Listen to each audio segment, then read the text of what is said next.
Kalian cari siapa? Desta membuka pintu dan melihat sekelompok petugas penegak hukum di luar pintu. Apakah kamu adalah Desta? Salah satu petugas penegak hukum bertanya pada Desta. Ini aku. Desta mengerutkan kening dan berkata dengan datar. Ikutlah dengan kita, ada yang melapor pada polisi dan mengatakan bahwa kamu cabul dan berusaha melakukan pemerkosaan. Mata petugas penegak hukum itu dingin, dan maju ingin menangkap Desta. Petugas penegak hukum, tunggu sebentar, apakah ada kesalahpahaman? Di belakang Desta, Vero dan Citra berkata dengan tergesa-gesa. Jika mengatakan orang lain cabul dan berusaha melakukan pemerkosaan, mereka mungkin mempercayainya. Tetapi jika mengatakan Desta melakukan hal semacam ini, mereka tentu saja tidak akan mempercayainya. Bagaimanapun, mereka berdua selalu sangat percaya diri dalam penampilan dan postur tubuh mereka. Jika ada permintaan, Desta bisa mencari mereka. Mereka sudah mengenal Desta secara fisik dan mental. Mereka siap untuk melakukan itu kapan saja, tetapi Desta selalu menahan dirinya, dia tidak ingin memutus hubungan ini begitu awal. Dua petugas penegak hukum yang siap menangkap Desta juga tertegun sejenak, mereka tidak menyangka bahwa rumah Desta memiliki dua wanita cantik. Kalau begitu tidak ada alasan bagi anak ini untuk menganiaya seorang wanita dengan penampilan yang lebih buruk. Dua petugas penegak hukum mengerutkan kening dan saling melihat lalu berkata, tidak peduli apakah ada kesalahpahaman, kita memang menerima panggilan, dan pihak lain juga memberikan bukti yang relevan. Jika ada masalah apa, silakan ikut bersama kita dan mengatakannya. Begitu kata-kata itu keluar, kedua orang itu membawa Desta ke mobil di samping dan pergi. Desta tidak menolak sama sekali. Dia sangat jelas bahwa masalah ini pasti telah dijebak oleh seseorang diam-diam. Tidak jelas siapa yang menjebaknya. Jika dia berusaha melawan, tidak hanya tidak bisa menghapus kecurigaannya, malahan dia akan didakwa dengan kejahatan yang menghalangi pelaksanaan tugas resmi. Pada saat itu, situasinya menjadi lebih tak berdaya. Jadi rencananya adalah pergi ke Biro Penegakan Hukum untuk melihat situasi terlebih dahulu. Selama dia tetap tenang, tujuan sebenarnya pasti akan terungkap pada suatu hari. Kak Cit, apa yang harus kita lakukan? Usia Vero masih sangat muda, menghadapi situasi seperti ini tiba-tiba tidak memiliki pendapat. Untungnya, Citra lebih tenang. Dia memikirkannya dan berkata, jangan khawatir, aku menelepon Pamanding sekarang untuk menjelaskan apa yang terjadi. Dia pasti akan mencari cara. Setelah kejadian Pota terakhir kali, Citra dan Vero saling menyimpan nomor dengan Pamanding, sekarang mereka dapat saling menghubungi. Melalui telepon, Pamanding juga baru saja mendapatkan kabar dari orang yang sudah meninggal. Dia menghibur Vero dan Citra beberapa kata di telepon, dan dia pergi mencari orang untuk menanyakan situasi. Sangat jelas, dengan reputasi dan status Desta di kota Yunhai, dalam keadaan normal, Biro Penegak Hukum tidak akan datang langsung untuk menangkap orang. Karena akibat dari melakukan ini adalah jika begitu seseorang mengetahui Desta ditangkap, saham gedung Sky pasti akan terpengaruh, citra perusahaan juga akan turun tajam. Itu juga akan menyebabkan masalah seperti kepanikan dalam perusahaan, karyawan tidak ada niat untuk bekerja, dan penurunan kinerja. Jika diketahui kemudian bahwa Desta dituduh, apakah Biro Penegak Hukum dapat menanggung dampaknya?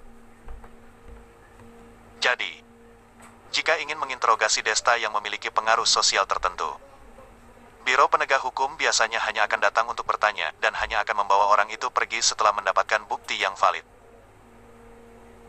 Menurut deskripsi Citra dan Vero, kali ini orang-orang dari Biro Penegak Hukum datang ke rumah tapi mereka tidak menunjukkan bukti yang relevan, pasti ada sesuatu yang mencurigakan di antaranya.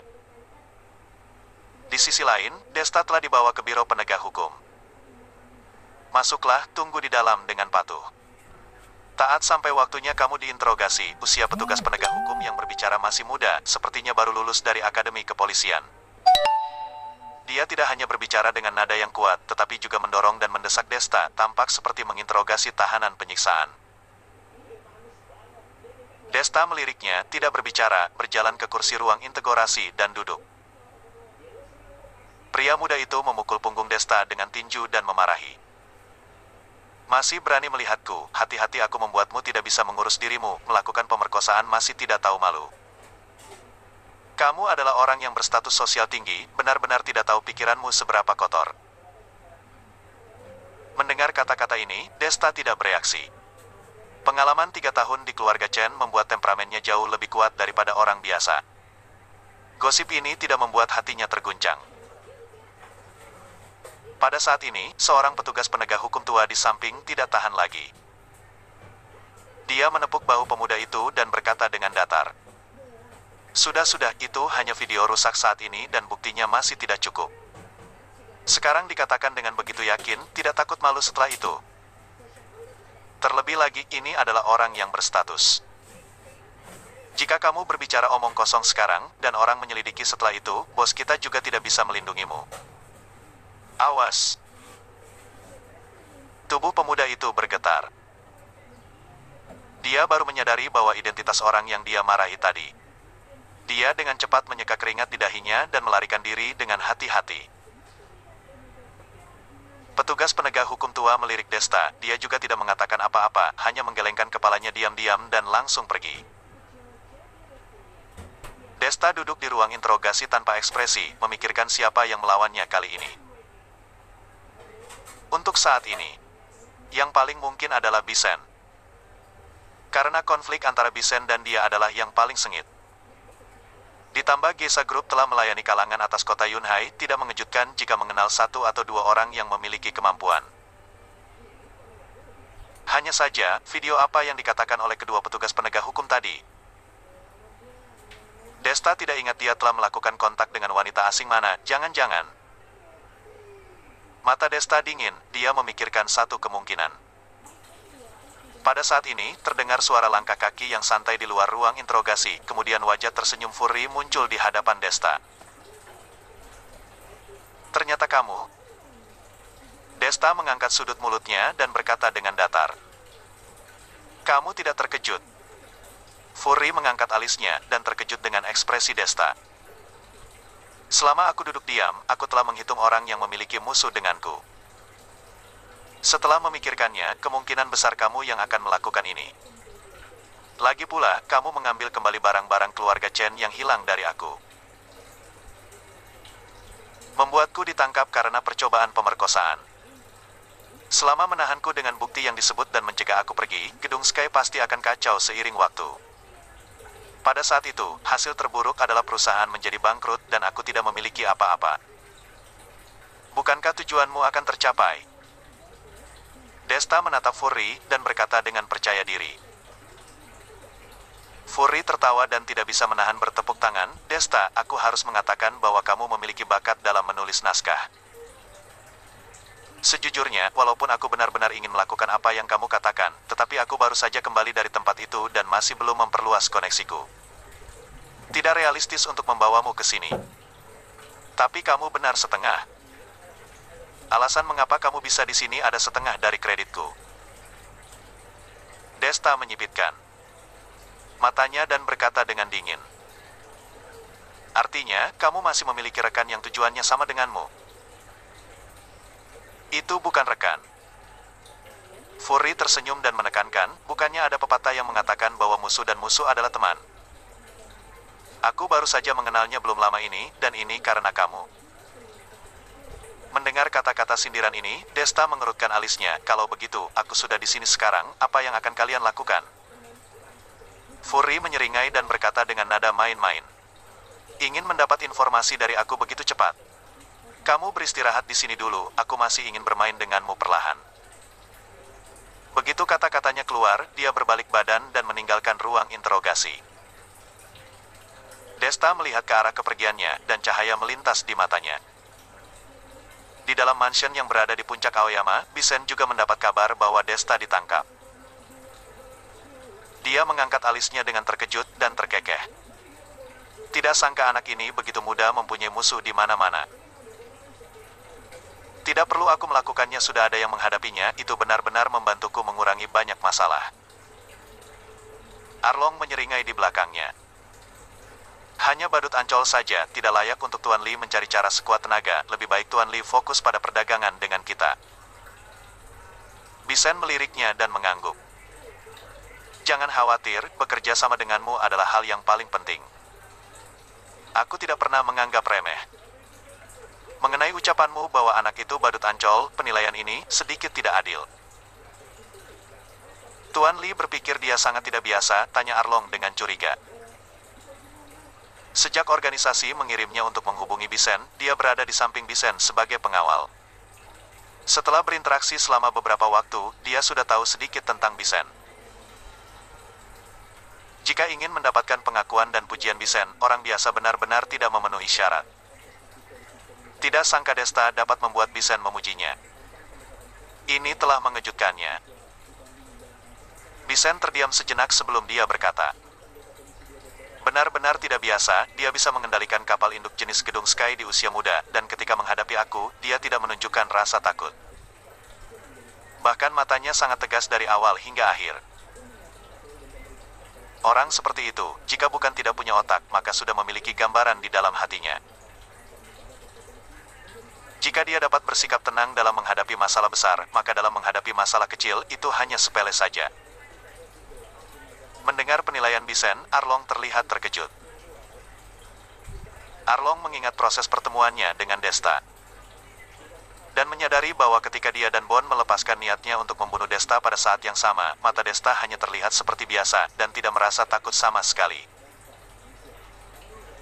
Harus tahu, Arlong adalah pembunuh terkenal di organisasi mereka. Aura pembunuhnya telah dilatih dalam pertempuran yang tak terhitung jumlahnya, orang-orang biasa tidak bisa bergerak bebas di bawah aura pembunuhannya. Orang barat bernama Bon juga dikatakan sebagai pembunuh yang sangat kuat. Tetapi Arlong tidak tahu dari organisasi mana dia berasal. Mengambil kembali pikirannya, dia berkata sambil tersenyum. Tidak peduli betapa tidak sederhananya anak ini, setidaknya sejauh ini, dia tidak memiliki cara untuk memengaruhi kita. Tuan Li jangan khawatir, jika suatu hari dia akan memengaruhi rencana kita, aku akan menyelesaikannya. Berbicara tentang ini, Arlong mengeluarkan lidahnya dan menjilat sudut mulutnya.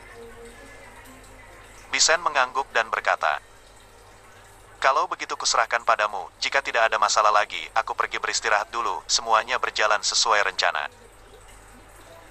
Setelah berbicara, dia langsung naik ke atas. Malam berlalu dengan cepat. Desta duduk di ruang interogasi selama 1 malam. Jangan tanya siapa yang menginterogasinya, dia bahkan tidak melihat seseorang pun, seolah-olah seluruh biro penegak hukum hanya dia sendirian. Untungnya, dia tidak melewatkan kesempatan yang bagus untuk meditasi. Setelah 1 malam dalam keheningan, dia terbangun dengan perasaan penuh kekuatan dan semangat.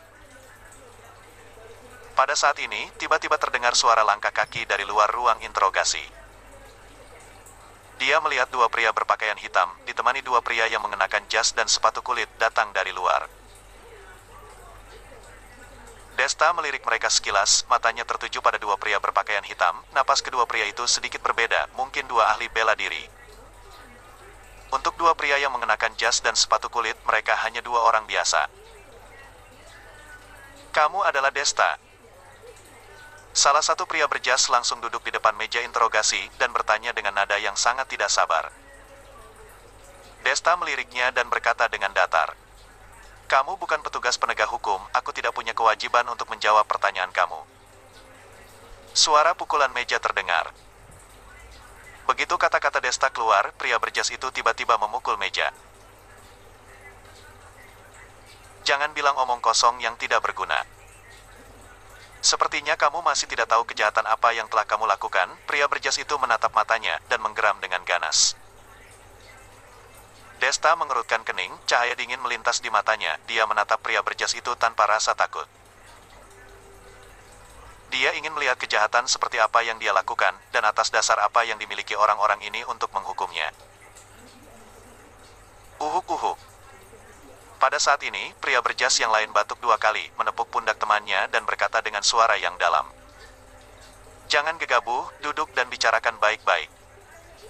Interogasi ini sebenarnya tidak mengerikan seperti yang ditampilkan di TV, hanya obrolan biasa saja. Desta, kamu lihat, kamu sudah datang ke tempat ini, tidak mungkin untuk mengatakan bahwa kamu tidak bersalah. Jadi aku menyarankan kamu untuk bekerja sama dan menjelaskannya. Seperti yang dikatakan, keringanan hukuman bagi mereka yang mengakui kejahatan dan kekerasan bagi mereka yang menentang. Selama kamu bekerja sama dengan kita, kita pasti akan menulis laporan dengan mengatakan bahwa kamu memiliki sikap pengakuan yang baik dan berusaha untuk mendapatkan hukuman yang lebih ringan. Mendengar ini, Desta langsung senang. Dua orang ini, yang satu berperan jahat, yang satu lagi berperan baik, benar-benar mempermainkannya sebagai orang bodoh. Apanya sikap pengakuan yang baik? Dia tidak berpikir dia bersalah sama sekali, kenapa harus mengaku bersalah? Desta mencibir, bersandar santai di kursi interogasi dan berkata, "Aku tidak pernah suka bicara omong kosong, tapi karena kalian idiot, aku bisa mengulanginya lagi. Kalian bukan petugas penegak hukum, tidak memenuhi syarat untuk menginterogasi aku. Untuk kalian, aku tidak punya apa-apa untuk dikatakan. Jika kalian ingin menginterogasi aku, apakah kalian memenuhi syarat?" Begitu kata-kata itu keluar, suasana di ruang interogasi tiba-tiba menjadi suram. Pria berjas yang berperan jahat menggulung lengan bajunya dan bergegas ke arah Desta. Tetapi dipeluk erat oleh rekannya, "Pak Zhao, apa yang akan kamu lakukan? Kamu tidak boleh impulsif, kita di sini untuk menginterogasi, kamu melanggar aturan jika kamu memukul orang." Mendengar ini, pria berjas yang berperan jahat berpura-pura menggertakkan giginya untuk menahan amarahnya, sementara pria berjas yang berperan baik di sebelahnya membuat ekspresi lega. Ketika dia siap memanfaatkan kesempatan yang tepat untuk melakukan pekerjaan dengan cepat dan lanjut membujuk Desta dua kalimat, mulut Desta sedikit bergerak dan mengatakan satu kata. "Bodoh." Pada saat ini, tidak hanya pria berjas yang berperan jahat membuka matanya, bahkan pria berjas yang berperan baik sudah tidak bisa menahannya. Wajahnya tiba-tiba tenggelam, dia berkata kepada dua pria berpakaian hitam di belakangnya. "Dikasih kemudahan tetapi masih tidak tahu diri, kalian berdua memberi anak ini sedikit rasa, aku ingin melihat seberapa lama dia dapat bertahan. Anak muda, ini kamu yang cari mati sendiri, tidak bisa menyalahkan kami." Dua orang yang berbaju hitam itu berjalan ke depan Desta, memegang kepalan tangannya sendiri, lalu menyeringai dan berkata. Desta menatap kedua orang itu dengan tatapan yang dingin, diam dan tidak berkata apa-apa. Tetapi ekspresinya ini, di mata kedua orang yang berbaju hitam itu, penuh dengan rasa provokasi. Dua orang berbaju hitam itu saling memandang, dengan berani menggenggam kepalan tangannya dan meninju kepala Desta. Satu tinjuan ini, jika orang biasa pasti akan berakhir dengan gegar otak. Kalau lebih parah lagi bahkan bisa menjadi kondisi vegetatif persisten, dapat dilihat bahwa kedua orang itu tidak bermaksud untuk menahan tangannya. Sudut mulut Desta menyeringai, kedua tangan yang semula diborgol tiba-tiba diulurkan, dia meraih pergelangan tangan kedua orang itu, dan membanting ke belakang dengan sekuat tenaga. Kedua orang yang berbaju hitam itu hanya merasakan dunia di mata mereka terjadi perubahan yang dahsyat. Ketika mereka bereaksi, tubuh mereka telah terbanting dengan keras di lantai, dan mengeluarkan suara gemetar yang berat, seolah-olah bahkan seluruh ruang interogasi juga ikut bergetar. "Ah!" Dua orang yang berbaju hitam itu berteriak, lalu berusaha untuk berdiri dari lantai, dan lanjut menyerang Desta. Desta berdiri dengan tenang, dengan beberapa pukulan dan tendangan, dia menjatuhkan dua orang berbaju hitam itu ke lantai, dalam waktu yang singkat, mereka tidak dapat berdiri sama sekali. Dia tidak mengerti dengan seni bela diri. Juga tidak tahu dari mana mencari tahu, tetapi dia bisa secara tidak sadar mengeluarkan kekuatan internal yang sederhana dan kuat sesuai dengan lawan, dan menebak kekuatan lawan. Meskipun kekuatannya di kelompok seniman bela diri ini biasa-biasa saja, tetapi menghadapi dua sampah kecil ini yang baru tidak lama menjadi seniman bela diri ini, itu tidak masalah. Kedua pria berjas itu panik, mereka berdiri, memelototi Desta dan berkata, "Kamu, beraninya kamu." "Aku berani apa?" Desta menaikkan alis, berjalan dengan langkah yang besar ke depan hadapan kedua orang itu, menyeringai dan berkata, "Aku berani menyerang polisi. Kalian telah membuat kesalahan, kalian bukan penegak hukum, baiklah jika ingin campur tangan untuk menginterogasi aku, tetapi apakah kalian masih pikir aku tidak akan memberontak? Kami ada kerjasama dengan Biro Penegak Hukum." Pria berjas yang memainkan peran jahat menggertakkan giginya, berpura-pura tenang dan berkata. Desta menyeringai, menamparkan wajahnya, kemudian menjatuhkannya ke atas lantai, dua buah gigi geraham beserta darah gusi menyembur keluar, setengah wajahnya bengkak. Berdasarkan pemahamanku, belum ada peraturan apapun yang mengatakan penegak hukum boleh menyerahkan tugas interogasi kepada pihak luar. Desta memegang pergelangan tangan, senyumannya keras dan dingin. Jadi kalian pasti memanfaatkan penegak hukum yang tidak memperhatikan dan menyusup ke sini, bukan? Mengenai kenapa harus menginterogasiku, itu pasti hanya karena menerima uang dari orang lain dan ingin menyatakan aku bersalah. Begitu mendengar perkataan ini, dua pria berjas itu tertegun. Mereka sama sekali tidak terpikirkan, Desta telah menebak asal-usul mereka dalam sekejap dan bahkan menghancurkan rencana mereka dengan begitu santai. Perlu diketahui, demi aksi kali ini untuk aman sepenuhnya, mereka juga secara khusus pergi ke arena tinju rahasia dan membayar mahal untuk menyewa dua seniman bela diri untuk menjadi pengawal. Tetapi siapa yang bisa menebak, Desta sendiri juga merupakan seorang seniman bela diri yang kekuatannya sangat kuat. Sial, anak muda ini begitu hebat, kenapa kemari dengan jujur bersama penegak hukum tadi malam? Pria berjas yang memainkan peran jahat itu, bagaimanapun juga tidak bisa mengerti. Tiba-tiba, di matanya melintas sebuah pencerahan. Telah mengerti. Rencana ini, sebenarnya Desta dari awal memiliki cara untuk menghancurkannya. Tetapi dia malah menahannya, memilih untuk berinisiatif masuk ke dalam situasi ini, mungkin ingin melihat-lihat sebenarnya siapa yang merencanakan di belakang. Jika tadi malam dia berada di villa, menggunakan relasi, menolak untuk kemari bersama penegak hukum, dengan begitu dia termasuk bisa tidak dibawa pergi, tetapi keadaannya malah tidak mendapatkan perubahan yang sesungguhnya. Dia masih sedang memahami, penghasut di balik layar yang merencanakannya, masih bersembunyi di tempat yang gelap. Anak muda yang baik, begitu nekat melakukan sesuatu di usia yang muda. Pria jahat yang berjas menghela napas, dia diam-diam mengeluarkan sebuah ponsel dari sakunya, sedang bersiap untuk menelepon sebuah nomor untuk memberitahukan bahwa aksinya gagal. Dengan mata yang tajam dan tangan yang cekatan, Desta menginjaknya, dan tepat mengenai pergelangan tangannya, lalu menggilas dengan sekuat tenaga. Ah! Suara tulang yang remuk terdengar, pria berjas hitam yang memainkan peran jahat berteriak, ponselnya langsung jatuh ke lantai. Desta membungkuk dengan tenang dan mengambil ponsel tersebut. Sekali dia menengadahkan kepala, pria berjas yang sebelumnya memainkan peran atasan, sedang mengangkat bangku di tangannya, bersiap untuk menghantam kepalanya. Kamu ingin mencoba-coba? Desta menunjuk bawah kakinya, pria jahat yang berjas itu kesakitan hingga wajahnya meringis, mengangkat alis dan bertanya. Pria berjas yang memainkan peran atasan tersenyum canggung. Kemudian kedua tangan menggunakan tenaga, bangku tersebut langsung menghantam kepalanya sendiri, kedua matanya berputar dan pingsan dengan begitu saja. Desta tidak menghiraukan bajingan ini, dia membuka riwayat komunikasi terbaru ponsel itu, dan menemukan sebuah nomor dari kota Yunhai. Dia menekan tombol panggil tanpa ragu-ragu, dan telepon tersebut diangkat setelah 3 kali berdering. Halo, apakah dia telah mengaku kesalahannya? Sebuah suara yang serak terdengar dari ujung telepon yang lain. Desta menyeringai, berkata, "Maaf, mungkin harus mengecewakan kalian, aku tidak siap untuk mengakui kesalahan dengan begitu mudah." Begitu mendengar suara Desta, ujung telepon yang lain diam seketika. Dalam waktu yang lama, baru bersuara lagi, "Desta, memperingatimu untuk yang terakhir kali, serahkan Sukardi, dan aku akan mempertimbangkan untuk tidak berurusan denganmu lagi." Desta tiba-tiba mengerti, tertawa kecil dan berkata, "Ternyata karena aku membantu Sukardi. Lalu kamu berencana untuk berurusan denganku, maka itu membuktikan bahwa langkahku ini tidak salah, kamu telah cemas di Sukardi sana, pasti ada sesuatu yang penting, bukan?" Setelah selesai mengatakannya, matanya tiba-tiba membeku. "Kamu tenanglah. Berani berencana untuk menjebakku.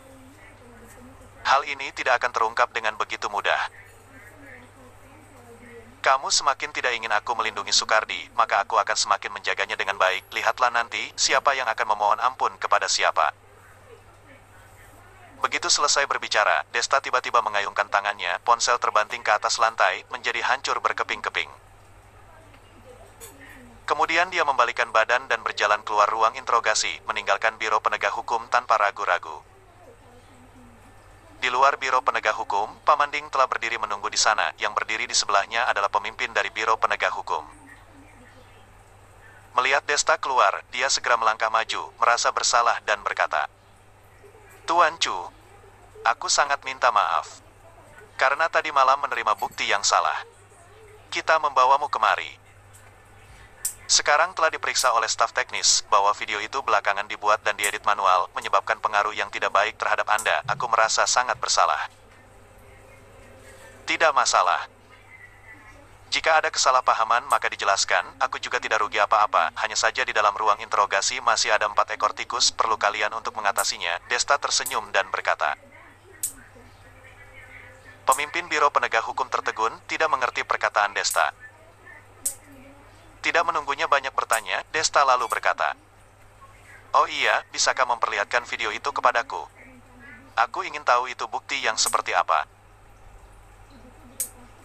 "Ini videonya."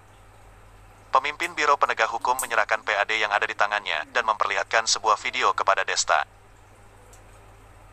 Desta melihatnya, hampir tidak tersenyum. Isi video itu adalah adegan dia memarahi Ismaya di villa orang tuanya.